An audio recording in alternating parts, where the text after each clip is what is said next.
नमस्कार दोस्तों, स्वागत है आपका सुविचार विद निशा चैनल पर, जहां हम आपके लिए लेकर आते हैं धर्म, अध्यात्म और व्रत त्योहारों से जुड़ी रोचक कथाएं। आज हम आपको बताएंगे पापाकुंशा एकादशी व्रत की महिमा और कथा। इस एकादशी का व्रत सभी पापों से मुक्ति दिलाने वाला माना जाता है और इसका धार्मिक महत्व बहुत ही विशेष है।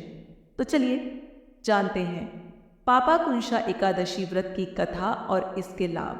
पापाकुंशा एकादशी हर वर्ष आश्विन मास के शुक्ल पक्ष की एकादशी को मनाई जाती है। ऐसा कहा जाता है कि इस एकादशी का व्रत करने से व्यक्ति को अपने सभी पापों से मुक्ति मिलती है और भगवान विष्णु की कृपा से मोक्ष की प्राप्ति होती है। इस दिन भक्तजन व्रत रखकर श्री हरि की आराधना करते हैं और भगवान पद्मनाभ की पूजा करते हैं। मान्यता है कि इस व्रत के प्रभाव से जन्म जन्मांतर के पाप भी नष्ट हो जाते हैं। अब बात करते हैं पापाकुंशा एकादशी की कथा की। धर्म ग्रंथों में एक कथा का वर्णन है कि विंध्याचल पर्वत पर रहने वाला एक निर्दयी शिकारी था, जिसका नाम था कृतवर्मा। उसने अपने जीवन में अनगिनत जीवों का शिकार किया और पापों का बोझ अपने सिर पर ले लिया।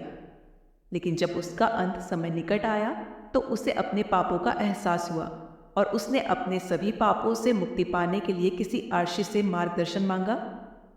उस समय एक महान ऋषि ने उसे पापाकुंशा एकादशी का व्रत रखने का परामर्श दिया। आर्षि ने कहा कि अगर वह विधि विधान से इस एकादशी का व्रत करेगा तो उसके सभी पाप नष्ट हो जाएंगे और उसे मोक्ष की प्राप्ति होगी। शिकारी ने ऋषि की बात मानी और पूरे श्रद्धा भाव से पापाकुंशा एकादशी का व्रत रखा। व्रत के प्रभाव से उसके सारे पाप धुल गए और अंत में भगवान विष्णु की कृपा से उसे स्वर्ग की प्राप्ति हुई। अब बात करते हैं इस व्रत की विधि की। पापाकुंशा एकादशी के दिन व्रती को सुबह जल्दी उठकर स्नान करना चाहिए और व्रत का संकल्प लेना चाहिए। इस दिन भगवान विष्णु के पद्मनाभ स्वरूप की पूजा करनी चाहिए।